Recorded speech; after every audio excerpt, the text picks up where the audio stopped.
तो हेलो बच्चों, good morning सबको। आज हम लोग पढ़ने वाले हैं प्रायिकता। तो प्रायिकता क्या होता है, सबसे पहले हम लोग इसको जानेंगे। तो प्रायिकता हम लोग एक खेल के बारे में हम लोग देखते हैं, या खेल के क्षेत्र में हम लोग जानेंगे कि अगर मान लो अगर हम लोग कहीं हम लोग जा रहे हैं या खेल रहे हैं तो हम लोग सोचेंगे या बार बार गोल मार सकते हैं, ये भी नहीं है संभव। हम लोग इसी में एक संभव होता है या एक निश्चित होता है और निश्चित होता है किसी घटना को होने के लिए। अगर हम लोग यहाँ कभी कभी हम लोग देखते हैं कि कभी कभी चलते चलते हम लोग क्या होता है, कभी कभी गिर जाते हैं। क्या होता है बच्चे लोग, कभी कभी हम लोग गिर जाते हैं, कभी सोचे नहीं है हम लोग, कभी कभी क्या लगता है कि कभी कभी गिर जाते हैं। तो एक निश्चित होता है और एक अनिश्चित होता है। तो एक निश्चित घटना के लिए क्या होता है, एक होता है, और अनिश्चित घटना के लिए क्या होता है बच्चे लोग, 0 होता है।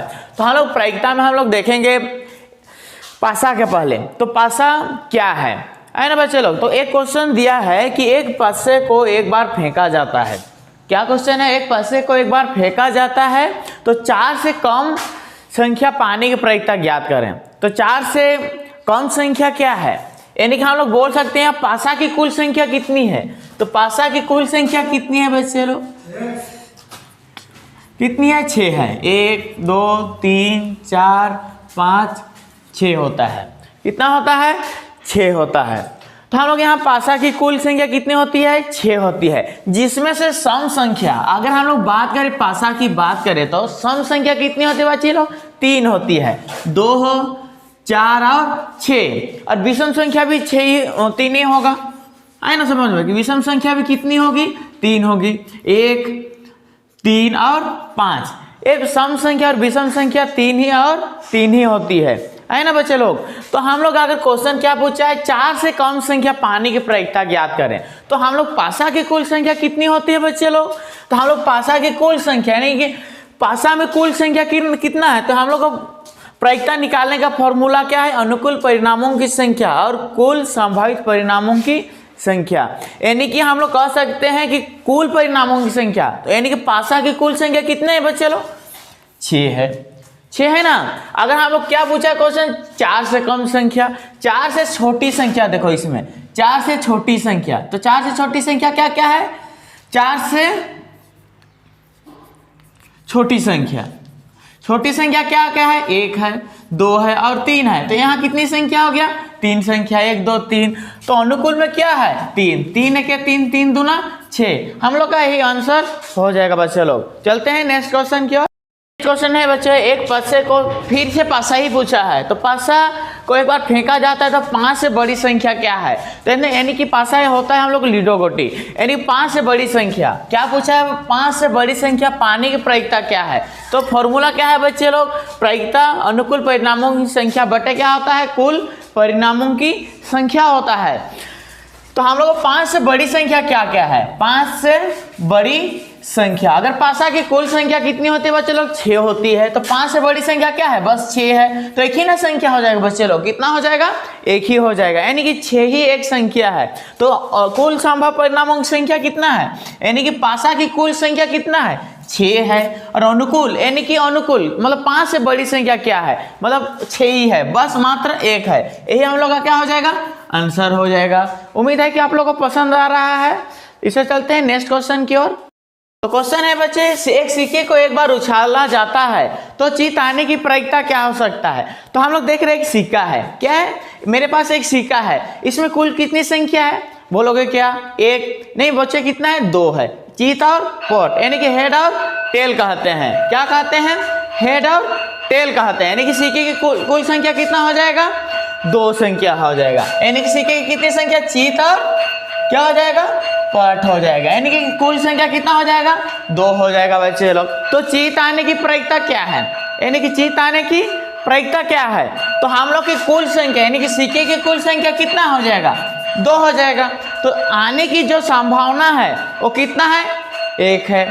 1 है कहने को मतलब चीत या पोठे आ सकता है, दोनों संख्या तो एक साथ नहीं आ सकता है बच्चे लोग, 1 या 2 ही आ सकता है। आए ना समझ में, 1 या 2 ही, कहने का मतलब क्या है, चीत या पोठ ही आएगा, यानी कि चीत या पोठ। यानी कि अनुकूल में हम लोग कितना लिखेंगे, 1 लिखेंगे, या चीत गिरेगा या पोठ गिरेगा, दोनों संख्या में से एक ही ना गिरेगा बच्चे लोग। तो इसलिए कि हम लोग का आंसर यही हो जाएगा, 1/2 हो जाएगा।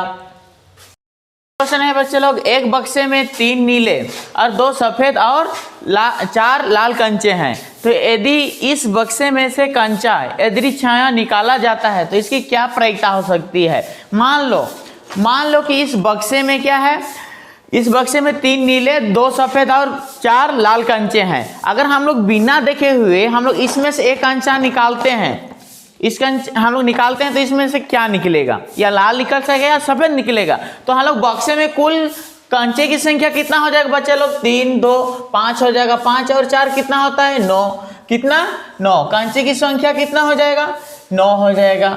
आए ना समझ में। तो क्वेश्चन क्या पूछा है कि सफेद है या नीला है या लाल है, तो हम लोग जो कंचे निकाले हो लाल होगा या सफेद होगा या नीला होगा, ये हम लोग को निकालना है। तो क्वेश्चन नंबर 1 सफेद है, तो सफेद कितना है बच्चे लोग, 2 ही है ना। तो हम लोग प्रायिकता निकालेंगे। तो प्रायिकता निकालने का फॉर्मूला क्या है, P, या हम लोग कह सकते हैं इस शॉर्ट फॉर्म में P नहीं E बोल सकते हैं, इसको P बोलते हैं। तो E का मान क्या है, यानी कि अनुकूल, कुल हम लोग कंचे की कुल संख्या कितना हो जाएगा, कुल संख्या कितना हो जाएगा कंचे की 9 हो जाएगा, कितना हो जाएगा 9 हो जाएगा। तो हम लोग सफेद का मान कितना दिया, यानी कि हम लोग सफेद निकालना है, सफेद का मान कितना हो जाएगा, कितना है 2 है, यही हम लोग का क्या हो जाएगा आंसर हो जाएगा। सेकेंड क्वेश्चन क्या पूछा है कि नीला हो, कि सेकेंड क्वेश्चन क्या है नीला हो। तो नीला कितना को है बच्चे लोग, कितना है नीला 3 है, कितना है 3 है। तो हम लोग कुल कंचे कितने हैं, यानी कि PE भी लिख सकते हैं डायरेक्ट में, है ना समझ में। तो हम लोग डायरेक्ट में कर सकते हैं, तो कुल कितना है, कुल परिणामों की संख्या यानी कि 9 है, और अनुकूल यानी कि हम लोग जो निकालना है नीला, तो नीला कितना है 3 है, 3 है कितना 3 तिया कितना होता है 9 होता है, यही हम लोग का आंसर हो जाएगा। तो सेकेंड क्वेश्चन क्या पूछा है बच्चे लोग कि लाल है, तो लाल होने की प्रायिकता क्या हो सकता है। तो लाल कितना गो है, कह सकते हैं 4 गो है, कितना है 4 गो। तो कुल कितना हो जाएगा PE बराबर हम लोग शॉर्ट फॉर्म में लिख सकते हैं, है ना समझ में। तो हम लोग कुल कितना है 9 हो जाएगा, और अनुकूल जो हम लोग को निकालना है, यानी कि लाल है, तो लाल कितना गो है 4 है, यही हम लोग को क्या हो जाएगा बच्चे लोग आंसर आ जाएगा। नेक्स्ट क्वेश्चन है बच्चे, मान लो 20 बल्बों के एक समूह में 4 बल्ब खराब है, यानी कि एक समूह है, यानी कि 4 बल्ब के एक समूह है। मान लो यहाँ क्या है 20 बल्ब है, क्या है 20 बल्ब है, जिसमें से 4 बल्ब क्या है बच्चे लोग खराब है। तो इस समूह में से एक बल्ब यदि छाया निकाला जाता है, क्या करता है निकाला जाता है, तो यह बल्ब खराब होगा। पहला क्वेश्चन क्या पूछा, यह बल्ब खराब होगा कि यह बल्ब खराब होगा। मान लो एक समूह में कितना 20 बल्ब है, तो उस 20 बल्ब में कितना है 4 बल्ब खराब है, तो बच्चे लोग कितना अच्छा बल्ब होगा, कितना होगा 16 ना होगा। तो हम लोग यह बल्ब खराब है, तो कितना खराब है 4 है। तो इस बक्से में या मान लो एक समूह में, बक्से में कितना है या मान लो एक समूह में, तो एक समूह में कितना कुल बल्ब है 20 है। तो कुल कितना हो गया है, हम लोग लिख सकते हैं P ना बराबर क्या होता है बच्चे लोग, हम लोग कह सकते हैं कुल में कितना है 20 बल्ब है, कितना है 20 है। कुल परिणामों की संख्या होता है बच्चे बटे ना, और अनुकूल मतलब कितना खराब है, तो कितना बल्ब खराब है, तो खराब होने का निकालना है हम लोग को। 4 बल्ब खराब है, 4 है के 4, 4 5 6 20, जो आने की अगर हम लोग इसको भाग देंगे तो इसको आने की क्या होता है निश्चित को बताता है। तो सेकंड क्वेश्चन क्या है, यह बल्ब खराब नहीं है, तो खराब कितना को नहीं है बच्चे लोग 16 ना है। तो हम लोग लिख सकते हैं PE बराबर, आए ना समझ में, शॉर्ट फॉर्म में लिख सकते हैं। तो कुल बटे यानी कि अनुकूल कितना हो जाएगा बच्चे लोग, अनुकूल खराब कितना खराब नहीं है, यानी कि खराब कितना नहीं है 16 नहीं है, और कुल कितना है 20 है। कटेगा कि नहीं कटेगा, 2 से कटेगा, 2 8 16, 2 दहिए 10, और कटेगा 2 चौके 8, 2 5 10, हम लोग का 4 बटे कितना हो गया 20 आ गया बच्चे लोग। उम्मीद है कि आप लोग इस वीडियो पसंद आया तो लाइक करना, कमेंट करना और अपने दोस्त के साथ शेयर करना। Tata bye bye.